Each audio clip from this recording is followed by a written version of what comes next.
जीवित पुत्रिका व्रत या जीतिया व्रत हिंदू धर्म में से बेहद महत्वपूर्ण और कठिन व्रतों में से एक माना जाता है। इस पर्व में माताएं अपनी संतानों के अच्छे स्वस्थ, उज्जवल भविष्य और लंबी आयु के लिए पूरे दिन निर्जला उपवास रखती हैं। इस दिन माताएं भगवान जीमूतवाहन की पूजा करती हैं और अपनी संतानों के लिए आशीर्वाद मांगती हैं।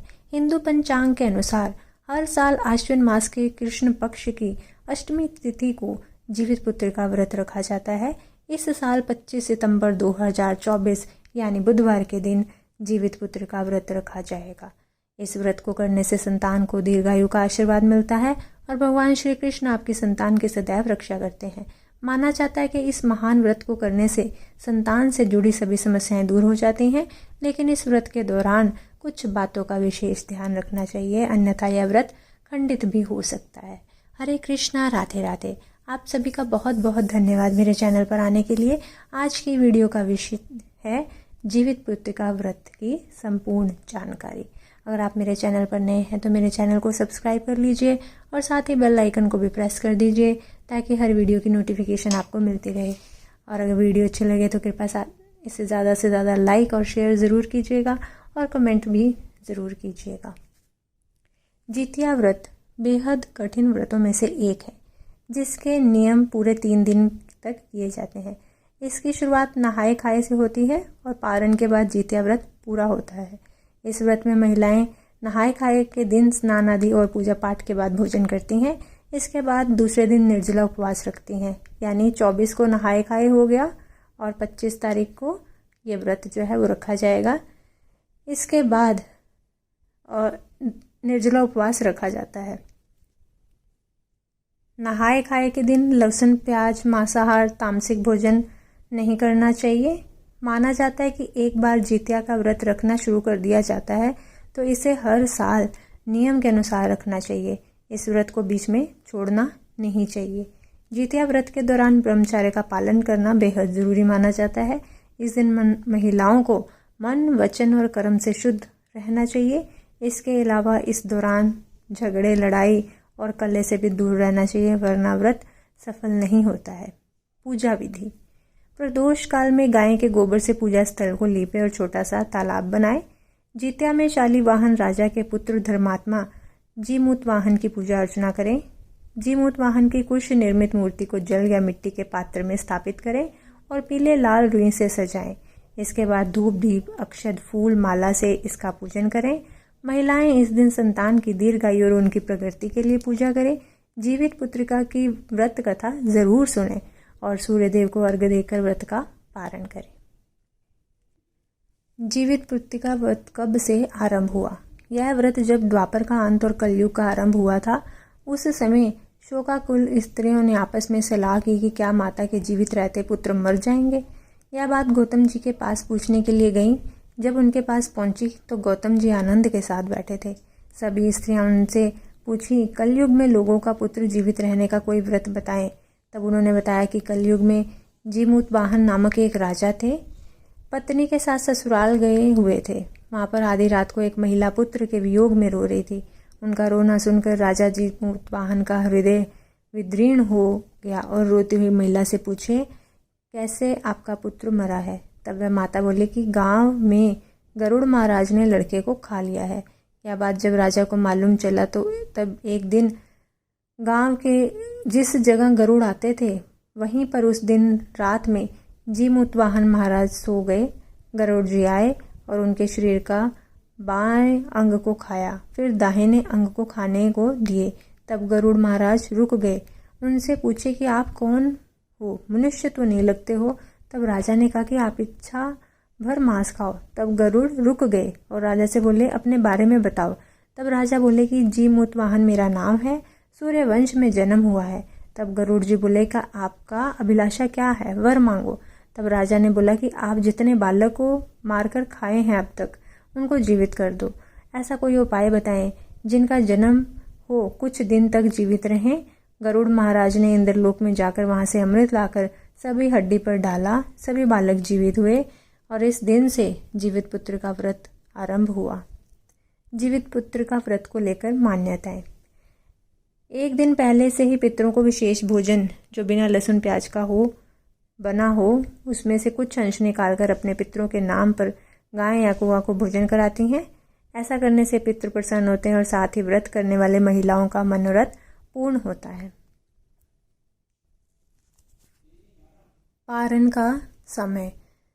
इस साल जीवित पुत्र का व्रत का पारण 26 अक्टूबर 2024 यानी दिन गुरुवार को इसका पारण सूर्योदय काल में 6:10 के बाद किया जाएगा। व्रत का पारण गाय के दूध से किया जाता है। व्रत कथा। एक बार नैमिषारण्य के निवासी ऋषियों ने संसार के कल्याणार्थ सूत जी से पूछा कि हे सूत, कराल कलिकाल में लोगों के बालक किस तरह दीर्घायु होंगे, सो कहिए। सूत जी बोले कि जब द्वापर का अंत और कलयुग का आरंभ था, उसी समय बहुत सी स्त्रियों ने आपस में सलाह की थी कि क्या कलयुग में माता के जीवित रहते पुत्र मर जाएंगे। जब वे कोई निर्णय नहीं कर सकी तो गौतम ऋषि जी के पास पूछने गईं। तो जब उनसे पूछा तो उन्होंने एक कथा सुनाई।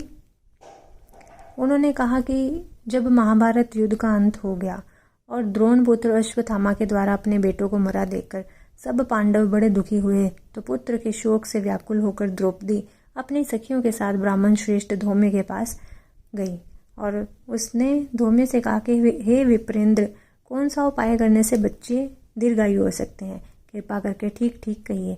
धौम्य बोले, सत्ययुग में सत्य वचन बोलने वाला, सत्य आचरण करने वाला समदर्शी जीमूतवाहन नामक एक राजा था। एक बार वह अपनी स्त्री के साथ अपने ससुराल गया और वहीं रहने लगा। एक दिन आधी रात के समय पुत्र के शोक से व्याकुल कोई स्त्री रोने लगी, क्योंकि वह अपने बेटे के दर्शन से निराश हो चुकी थी। उसका पुत्र मर चुका था। वह रोती हुई कहती थी कि हाय, मुझ बूढ़ी माता के सामने मेरा बेटा मरा जा रहा है। उसका रुदन सुनकर राजा जीमूतवाहन को तो मानो हृदय विदीर्ण हो गया। वह तत्काल उस स्त्री के पास गए और पूछा कि तुम्हारा बेटा कैसे मर रहा है। बूढ़ी माता ने कहा कि गरुड़ प्रतिदिन आकर गांव के लड़के को खा जाता है। इस पर दयालु राजा ने कहा कि माता, तुम रो मत, आनंद से बैठो, मैं तुम्हारे बच्चे को बचाने का यत्न करता हूँ। ऐसा कहकर राजा उस स्थान पर गया जहाँ गरुड़ आके प्रतिदिन मांस खाया करता था। उसी समय गरुड़ भी उस पर टूट पड़ा और मांस खाने लगा। जब अतिशय तेजस्वी गरुड़ ने राजा का बायां अंग खा लिया तो झटपट राजा ने अपना दाहिना अंग फेर कर गरुड़ के सामने रख दिया। यह देखकर गरुड़ जी ने पूछा कि तुम कोई देवता हो, कौन हो, तुम मनुष्य तो नहीं जान पड़ते। अच्छा, अपना जन्म और कुल बताओ। पीड़ा से व्याकुल मन वाले राजा ने कहा कि हे पक्षीराज, इस तरह के प्रश्न करना व्यर्थ है, तुम अपनी इच्छा भर मांस खाओ। यह सुनकर गरुड़ रुक गए और बड़े आदर से राजा के जन्म और कुल की बात पूछने लगे। राजा ने कहा कि मेरी माता का नाम शैव्या है और मेरे पिता का नाम शालिवाहन है। सूर्यवंश में मेरा जन्म हुआ है और जीमूतवाहन मेरा नाम है। राजा की दयालुता देखकर गरुड़ ने कहा कि हे महाभाग, तुम्हारे मन में जो अभिलाषा हो वह वर मांगो। राजा ने कहा कि हे पक्षीराज, यदि आप मुझे वर दे रहे हैं तो वर दीजिए कि आपने अब तक जिन प्राणियों को खाया है वह सब जीवित हो जाए। हे स्वामिन, आपसे अब यहाँ बालकों को ना खाएं और कोई ऐसा उपाय करें कि जहाँ जो उत्पन्न हो वे लोग बहुत दिनों तक जीवित रहें। धौम्य ने कहा कि हे पक्षीराज, गरुड़ राजा को वरदान देकर स्वयं अमृत के लिए नागलोक चले गए। वहाँ से अमृत लेकर उन्होंने उन मरे मनुष्यों की हड्डियों पर बरसाया। ऐसा करने से सब लोग जीवित हो गए जिनको कि पहले गरुड़ ने खाया था। राजा के त्याग और गरुड़ की कृपा से वहाँ रहने वालों के बहुत से कष्ट दूर हो गए। उस राजा के शरीर की शोभा दूनी हो गई थी। राजा की दयालुता देखकर गरुड़ ने फिर कहा, मैं संसार के कल्याणार्थ एक और वरदान दूंगा। आज आश्विन कृष्ण सप्तमी से रहित शुभ अष्टमी तिथि है। आज ही तुमने यहाँ की प्रजा को जीवन दान दिया है। हे वत्स, अब से यह दिन ब्रह्म भाग हो गया है। जो मूर्ति भेद से विविध नामों से विख्यात है, वही त्रिलोक से पूजित दुर्गा अमृत प्राप्त करने के अर्थ में जीवित पुत्रिका कहलाई है। तो इस तिथि को जो स्त्रियां उस जीवित पुत्रिका की और कुश की आकृति बनाकर तुम्हारी पूजा करेंगी तो दिनों दिन उनका सौभाग्य बढ़ेगा और वंश की भी वृद्धि होती रहेगी। हे महाभाग, इस विषय के विचार करने की आवश्यकता नहीं है। हे राजन, सप्तमी से रहित और उदया तिथि की अष्टमी को व्रत करें, यानी सप्तमी वृद्ध अष्टमी जिस दिन हो उस दिन व्रत व्रत ना करके शुद्ध अष्टमी को व्रत करें और नवमी में पारण करें। यदि इस दिन पर ध्यान ना दिया जाए तो फल नष्ट हो जाएगा और सौभाग्य तो अवश्य नष्ट हो जाएगा। जीमूत वाहन को इस तरह का वरदान देकर गरुड़ वैकुंठ धाम को चले गए और राजा भी अपनी पत्नी के साथ अपने नगर को वापस चले गए। धौम्य द्रौपदी से कहते हैं कि हे देवी, मैंने यह अतिशय दुर्लभ व्रत तुमको बताया है। इस व्रत को करने से बच्चे दीर्घायु होते हैं। हे देवी, तुम भी इस विधि से यह व्रत और दुर्गा जी का पूजन करो तो तुम्हें अभिलिष्ट फल प्राप्त होगा। मुनिराज धौम्य की बात सुनकर द्रौपदी के हृदय में इस प्रकार एक कौतूहल उत्पन्न हुआ और स्त्रियों को बुलाकर उसने एक उत्तम व्रत किया। गौतम ने कहा कि यह व्रत और इसके प्रभाव को किसी एक चिन्ह ने सुन लिया और अपनी सखी सियारिन को बतलाया। इसके बाद पिपल वृक्ष की शाखा पर बैठकर उस चिन्ह ने उस वृक्ष के खोते में बैठकर सियारिन ने भी व्रत किया। फिर वह चीनी किसी उत्तम ब्राह्मण के मुंह से यह कथा सुन आई और पीपल में के खोते में बैठी अपनी सखी को सुनाया।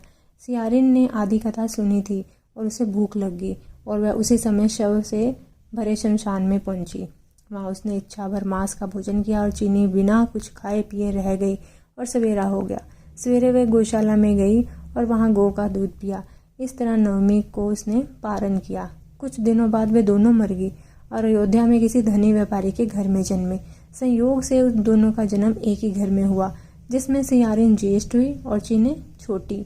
वह दोनों बड़ी शुभ लक्षणों से युक्त थी, इसलिए बड़ी लड़की काशीराज के और छोटी उसके मंत्री के साथ अग्नि के सामने विधि पूर्वक ब्याही गई। पूर्व जन्म के कर्म फल से वह मृगनयनी रानी हुई। जिसे किसी की भी संतान को उत्पन्न करती वह मर जाती थी और पूर्व जन्म की बातों को स्मरण करने वाली मंत्री की पत्नी ने अष्टवसुओं के सदृश तेजस्वी 8 बेटे उत्पन्न किए और सभी जीवित रह गए। अपनी बहनों के पुत्रों को जीवित देकर ईर्ष्यावश राजपत्नी ने अपने स्वामी से कहा कि यदि तुम मुझे जीवित रखना चाहते हो तो इस मंत्री के पुत्रों को उसी जगह भेज दो जहां मेरे बेटे गए हैं, अर्थात इन्हें मार डालो। यह सुनकर राजा ने उस मंत्री के पुत्रों को मारने के लिए कई प्रकार के उद्योग किए। फिर मंत्री पत्नी ने जीवित पुत्रिका के पुण्य बल से उन्हें बचा लिया। एक दिन राजा ने अपने आदमियों को से उन पुत्रों को सिर कटवाकर पिटारी में रखवाया और वह पिटारी उनकी माता मंत्री पत्नी के पास भेज दिया। किंतु वे 8 सिर बेशकीमती जवाहरात हो गए और भले चंगे वे 8 लड़के अपनी माता के पास वापस चले गए। उनको जीवित देखकर राजपत्नी को बड़ा विस्मय हुआ। अंत में वह मंत्री की पत्नी के पास आई और उनसे पूछा कि बहन, तुमने कौन सा ऐसा पुण्य किया जिससे बार बार मारे जाने पर भी तुम्हारे बेटे नहीं मरते। इस पर मंत्री की पत्नी ने कहा कि पूर्व जन्म में मैं चिन्ह थी और तुम सियारिन। हमने और तुमने साथ साथ जीवित पुत्रिका का व्रत किया था। तुमने व्रत के नियमों का भली भांति पालन नहीं किया था और मैंने किया था। इसी दोष से हे बहन, तुम्हारे बेटे नहीं जीते। और राजा रानी, अब भी तुम उस जीवित पुत्रिका व्रत को करो तो तुम्हारे बेटे दीर्घायु होंगे। मैं तुमसे सच सच कह रही हूँ। उसके कथानुसार रानी ने व्रत किया, तभी से उसके कई बेटे सुंदर और दीर्घायु होकर बड़े बड़े राजा हुए। सूत जी कहते हैं कि सब प्रकार का आनंद देने वाले मैंने यह दिव्य व्रत बतलाया। स्त्रियां चिरंजीवी संतान चाहती हो तो विधि पूर्वक यह व्रत करें। अगर आपको वीडियो अच्छी लगे तो कृपया कमेंट में ज़रूर बताइएगा। मिलती हूँ अपनी अगली वीडियो के साथ। तब तक के लिए सभी को हरे कृष्णा, राधे राधे।